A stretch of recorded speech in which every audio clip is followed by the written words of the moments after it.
뭐 이재명 대통령이라는 이미 패러다임이 막 굳어져 가고 있고 이런 거는 최악의 상황을 고려하는 게 우리가 민주당이 집권한다는 거는 뭘 의미가 하냐 세금이 이제 다주택자분들은 그 정도 늘어나실 거예요. 요즘 이슈 한번 물어보도록 하겠습니다. 전세 없어서 길바닥 나앉게 되는 거 아닌가요? 전세 매물은 많이 줄었어요. 예. 지금 매매 매물은 8, 9만 개가 서울을 기준으로 나오는데요. 전세 매물은 2, 3만 개 정도밖에 안 되니까요. 네네. 근데 뭐 잘 아시다시피 전세가 매매보다 훨씬 거래가 많이 되거든요. 그러니까 이게 매물 자체가 작은 게 굉장히 심각한 거라고 보시는 게 맞고요. 그리고 전세는 입주 물량의 변수거든요. 그러니까 입주 물량이 줄어들면 전세는 팍 줄어들 수밖에 없습니다. 그래서 올해가 거의 그 전세 나오는 거 마지막일 거예요. 최근에 이제 전세가 가장 많이 줄어든 데가 어디냐 이렇게 찾아보면 강동구거든요. 강동구 왜 줄어드느냐 그러면 올림픽파크 토레온이 이제 다 끝났거든요. 네, 그럼 이제 전세가 없어지는 거거든요. 예. 그래서 입주장이 끝나는 지역들은 이제 전세를 구하기가 굉장히 어려울 거예요. 네. 그런데 생각보다 전세 가격이 많이 오르지는 않거든요. 그 이유는 이제 전세가 월세로 전환되고 있는 부분들이 최근에 현장에서는 뚜렷이 나타납니다. 그러니까 처음엔 젊은 분들이 이제 전세 사기 문제도 있고요. 그런데 최근에 이제 만나본 뭐 MZ세대라고 하나 이런 분들은 5억, 10억씩을 그걸 빼서 또 뭐 코인도 하시고 뭐 투자 많이 하세요. 근데 최근에 이제 경향은 임대인들도 월세를 좋아하기 시작했어요. 왜냐하면 이게 수익률이 2.5% 정도 나옵니다. 저희가 보면. 한 10억짜리 아파트가 월세가 한 200만 원 정도 나오거든요. 그러면 계산해 보시면 한 2.4% 정도 되잖아요. 네, 근데 은행 가도 2.4% 안 주는 데가 요즘 많습니다. 그래서 근데 이거는 이제 은행은 이제 돈을 넣어 놓으면 나중에 이자는 받겠지만 나중에 돌려받을 때는 내가 1억을 넣어놨더라도 1억만 받잖아요. 네. 이제 이자가 따로 있는 거고. 근데 이제 집은 월세도 나오지만 나중에 1억짜리가 2억이 돼가지고 돌아오지 않습니까? 월세 수익뿐만이 아니라 시대 차익, 이게 자본 수익도 있거든요. 서울의 아파트는 오릅니다. 사실은 뭐 정말 이상한 나홀로 아파트 사놓지 않는 한 어느 정도는 오르지 않습니까? 그리고 많이 오르냐 적게 오르냐의 차이가 있다 뿐이지. 그래서 계속 오르는 상품이기 때문에 이게 월세로 해도 뭐 내가 크게 괜찮네라는 생각을 최근에 임대인들이 많이 하시는 것 같아요. 일단 정부는 이제 전세는 좋아하지는 않는 것 같아요. 지금 이제 뭐 윤석열 정부에서도 별로 좋아하지는 않았던 것 같고요. 지금도 좀 막는 은행들이 많습니다. 그래서 정부도 일단 전세에 대해서 그렇게 좋아하지는 않는 것 같아요. 그렇다 그러면 정부 싫어하고 임대인 싫어하고 임차인 싫어하면 월세로 갈 수밖에 없거든요. 그래서 전세가 최근에 이제 가격 상승률이 그렇게 높지 않은 거는 월세로 많이 전환되기 때문에 그렇다라고 이해하시면 되고요. 어쨌든 뭐 계속 심각한 수준이다. 그래서 전월세를 이제는 그냥 같이 보시는 게 맞는 것 같고요. 전월세 임대차 시장은 뭐 여전히 굉장히 불안하다. 이렇게 보시는 게 맞는 것 같아요. 사실 저희도 마찬가지입니다만은 이제 전세를 대출을 안 받고 전세를 들어가시는 분이 별로 없거든요. 맞습니다. 실제로 뭐 원베일리 아까 말씀하셨지만 50억짜리 아파트들 뭐 25억 전세 가격을 다 자기네 현찰로 주고 들어가는 게 아니고 대출 받아서 들어가고 이렇게 지금 그 시장이 지금 형성되고 있기 때문에 요 월세를 내는 그 전환율과 전세 전환율과 내가 대출 받는 이자율을 계산해 가지고 이게 지금 왔다 갔다 그 교차해서 지금 현황들이 거래 내역들이 나타나고 있는 거니까 저희가 일단 전세 월세를 같이 봐야 된다라는 거. 전세 가격을 사실 조율해서 좀 가격을 좀 눌러놨던 게 빌라 시장이거든요. 정말 기준 없이 관리 없이 금융동원의 역할을 소홀히 해가지고 은행에서 나온 대출들이 전세대출이라는 이름으로 또 다세대 비아파트 시장에 막 깔리면서 가격을 막 올려갔잖아요. 이게 지금은 이제 그 전세 보증보험이라는 제도로 이거 좀 눌러 놓으면서 매매 가격도 더 눌러졌거든요.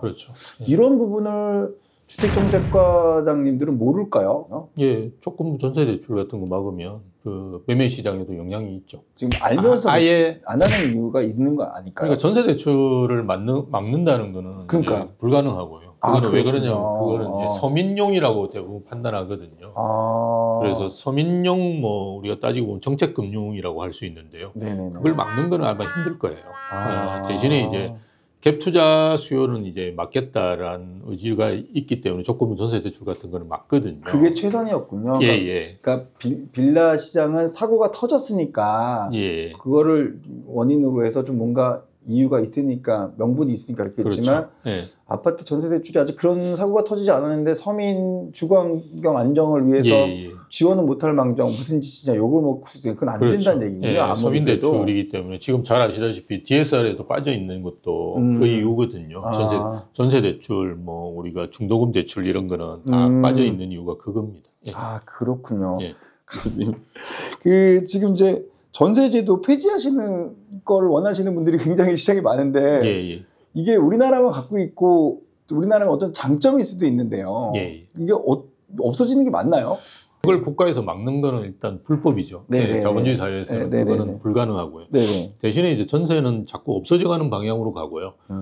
제가 생각했던 것보다는 빠르게 이제 월세화로 진행은 되는 것 같아요. 앞에서 말씀드렸던 그런 저런 이유 때문에 그런데요.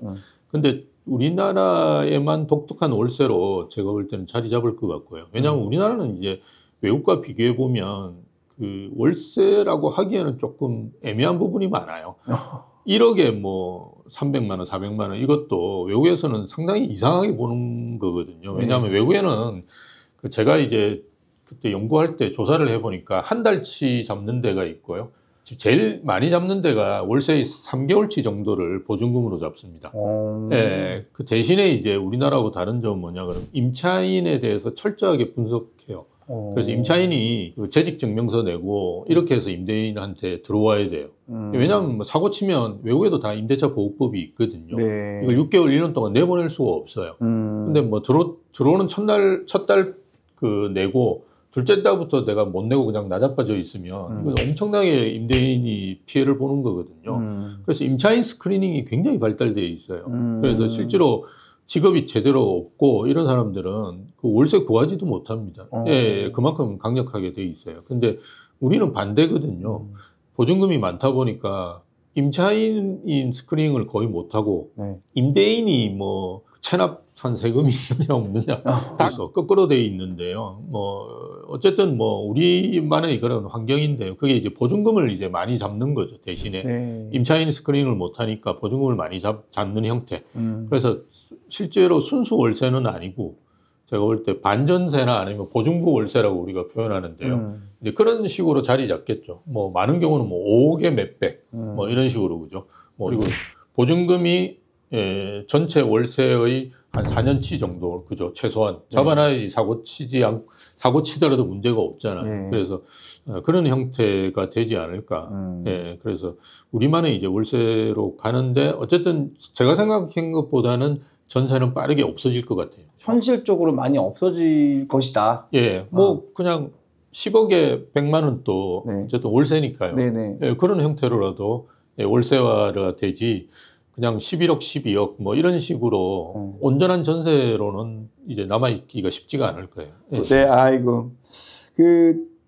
교수님, 한 치 앞도 지금 내다보기가 힘든 상황이 지금 도래해 있습니다. 예, 정치 일정. 예, 지금 뭐, 이재명 대통령이라는 이미 패러다임이 막 굳어져 가고 있고, 이재명도 사실 자기가 대통령인 거인 양 얘기도 하시는 부분들이 지금 있는 상황인데, 이재명 대통령이 된다면 우리 부동산을 어떻게 봐야 되는지 불안해하는 분들을 위해서 해주실 수 있는 말씀이 있으신지. 일단 우리가 항상 그 시나리오 분석이라고 하는 건데요. 이런 거는 최악의 상황을 고려하는 게 좋으십니다. 그래서 이재명 지금 일단 민주당이 정권을 가져올 가능성이 뭐 거의 저는 이제 90% 정도 된다고 봐요. 그래서 그게 뭐 지금 또 압도적으로 뭐 거의 한 50% 지지율이 나오고 있고요. 나머지 뭐 다 합쳐도 이재명 씨에 안 되는 정도니까요. 뭐 될 가능성이 일단 보고 이제 고민하시면 좋을 것 같고요. 올해는 뭐 큰 변동 상황은 없을 거라고 저는 봐요. 왜냐하면 이미 그 대통령 선거가 끝나는 시점에서는 6월 1일이 지나 있거든요. 그러면 우리가 민주당이 집권한다는 거는 뭘 의미가 하냐 그러면 세금을 많이 거둔다 이것만 생각하시면 돼요. 사실 나머지는 뭐 거래는 어차피 자본주의 사회에서 못하게 막을 수는 없거든요. 대부분이 이제 거래를 해도 되는데 그에 따라서 양도세가 많거나 취득세를 많이 매기거나 이런 거지 않습니까? 그런데 잘 아시다시피 양도세는 지금 중과 배제를 뭐 시행령이나 뭐 규칙으로 이렇게 만들어 놨는데요. 취득세는 이제 법을 바꿔야 되거든요. 그래서 지금도 여전히 똑같아요. 취득세는 옛날 그 문재인 정부 때 만들어 놓은 거랑 큰 차이가 없습니다. 대신에 이제 고민하셔야 될 사항은 종부세인데요. 뭐 강남이나 이제 집을 좀 가지고 계시는 분들은 뭐 재산세가 어차피 재산세를 제하고 종부세를 내니까요. 다 종부세라고 이제 판단하시면 되는데요. 이게 이제 그 공정시장 가액 비율하고 공시가 현실화율을 가지고 사실은 지금까지 좀 낮춰놓은 거라고 생각하시면 됩니다. 그래서 공시가 현실화율이 지금 한 69%, 공정시장 가액 비율도 한 40%대로 알고 있어요. 이거를 공정시장 가액 비율을 60%, 그다음 공시가 현실화율을 예전 수준으로 다시 돌려놓으면 세금이 이제 다주택자분들은 한 5배 정도 늘어나실 거예요. 네, 그리고 그 1주택자분들은 뭐 한 1.5배 정도? 많으면 이제 한 2배 정도? 뭐 그 정도 늘어나는 수준이 될 거예요. 그래서 일단 보유세는 많이 나온다. 예, 그래서 보유세를 줄이는 방법은 그 종부세 같은 경우는 지금 2주택까지 아마 중과를 안 하는 걸로 되어 있는데요. 뭐 이것도 바꿀 수도 있겠죠. 예, 그렇지만 어쨌든 집이 많으면 일단 중과세를 막거든요. 예, 그건 뭐 양도세뿐만이 아니라 다 마찬가지고요. 대신에 난 뭐 팔기 싫다. 예, 앞으로 리오팍을 2개 가지고 있는데 안 팔았으면 좋겠다. 예, 그러시면 하나는 이제 월세로 돌리셔야죠. 그래서 나오는 월세를 가지고 계속 이제 세금 내셔야 됩니다. 저도 오늘 또 궁금했거든요. 사실 이제 그 정치적 불안이 경제적 불안을 가져올 수 있고 심리적 불안감을 가지고 거래에 위축이 오지 않을까 이런 고민도 많이 하고 있었었는데 그러면서 이제 가격이 좀 떨어지지 않을까라는 고민도 했었는데 그 지난 이력을 보면은 교수님 말씀대로 종부세가 필요할 정도로 실질적으로 지금 이제 그 똘똘한 한 채 쪽으로 기울어질 수밖에 없는 그 정책들이 나올 것이기 때문에 그럼 결국 가격이 좀 더 중심주의를 통해서 올라가는 어떤 기운이 나올 거라는 생각이 저는 이제 이번 말씀을 통해서 확실히 좀 드는 부분이 있는 것 같고요. 교수님. 자, 그럼 이제 좀 팍팍한 돈 이야기 말고 우리 좀 여유 있게 사는 노년의 이야기를 좀 먼저 여쭤보면서 교수님하고 훈훈한 마무리를 좀 해보고 싶은데요. 네. 자, 노년이 돼가지고 이제 전원주택도 짓고 이렇게 사는 게 로망이신 분들이 꽤 많이 있잖아요. 네. 서울의 중심지가 아니고 경기도나 변두리 이제 외곽에 지방에 전원주택을 갖고 싶은 분들에게 투자자 관점에서 해주고 싶은 말씀이 있으실 것 같아요. 절대 하시면 안 되고요. 네. 이거 이미 그 판결은 났었어요. 2010년도에 네, 한번 전원주택 붐이 일어가지고 그때 은퇴하신 분들이 갔다가 다시 다 돌아오셨어요. 근데 안 팔려가지고 아직도 가지고 계신 분들도 많이 있고요.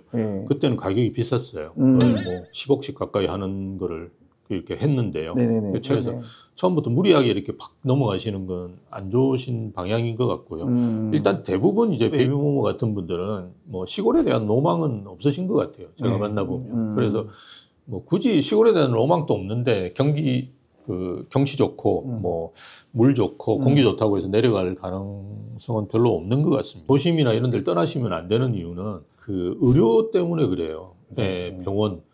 저도 이제 예전에 거제도인가 놀러 갔는데 새벽에 이렇게 서울 올라오기 위해서 이제 차 가지고 나왔는데요. 그 뭐 이렇게 길바닥에 누가 쓰러져 있어요. 그래서 이렇게 119에 신고해서 이렇게 오도록 했는데 한 40분 거제인데요. 네. 구조대한테 물어보니까 거제 없어가지고 통영에서 왔다는 뭐 이런 이야기 하시는데 그분이 이제 그냥 나중에는 알게 된 게 이제 술이 취하셔가지고 다행이시죠. 다행이네요. 근데 만약 혈관이 터졌다 이러면 그분 돌아가셨거든요. 30분, 10분만 지나도 끝나거든요. 맞아요. 그러니까 그걸 보면 야 이거 정말 그래도 한 10분, 20분 내로 응급구조대가 오는 도심에 있는 게 낫겠다 이런 생각이 들거든요. 또 이게 사람이 갖가지 체험을 정말 열심히 해보시고 그 전원주택에 대한 결정도 현명하게 하시기를 저도 같이 한번 말씀드리겠습니다. 교수님 오늘 투자와는 전혀 관계 없는 결정이니까 전원주택 살기 좋은 집은 좀 피하는 게 투자 관점에서는 정답이라는 말씀 잘 들었습니다. 교수님 감사합니다. 오늘 그 정말 귀한 시간 내주셔가지고 저희 시청자님들께 또 저 이 동산이 형에게 정말 좋은 공부가 되었습니다. 감사 인사드리겠습니다. 감사합니다.